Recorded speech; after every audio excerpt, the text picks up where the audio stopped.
สังวันในมือเมื่อมีเงินคำเสียเปียกยาวจึงล้อก้าหลงในเดสอนปันเมื่อเขาหูจักลองโกนก้อยสังเมื่อเลยทบลองตกส้มเสียญาตุกกินผ่านอยู่นั่นโอ้ยหลีจะจางเขาเปลี่ยนเจิงหือมันเดสั่งสอนปันเขากะห่างก้อยก้อยโกนก็ตบมือปันมือเขาอ่องมานอยู่นั่นมีกาขันเป้งตานโกนก่อนปันแห้งใจมือพองเขาตกซุ้มปัญหากูลองในเฮ็ดเธอเปลี่ยนมากกำเดินก่อนใจ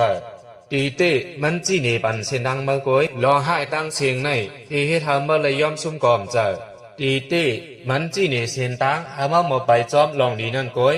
ลองต่อสู้ตั้งเสียงในที่ให้ทำนำเจอเมื่อตัวก่อมเจอตีเต้ก็มันสอนปันเมื่อตีให้ดือเอาลองอ่องมานอันวานนั่นก้อยสังยอมซุ่มง่ายๆจึงกูลองในเตมินเนกับมือเมื่อก้อย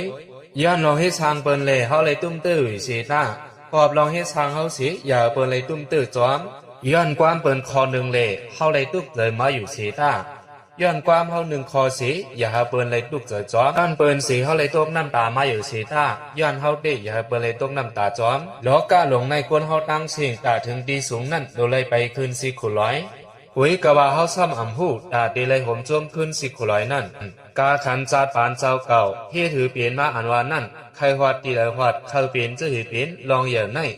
ถูกได้ลงลืมส่วนอันวานในป้ออยู่ไว้ห่างกวยมันตีทางว่ามีกาขันไว้กามันเฮ็ดให้โดนนักมีภายนามันกาขันสูงขึ้นได้ดีกอบนั้นมันเป็นศูนย์กวยก็อย่าใจเล็กมีสังก็อย่าเปใจโตกูลองในอ่องเผาตีมันมีกาขันไว้อยู่ห่างเผาห่างมัน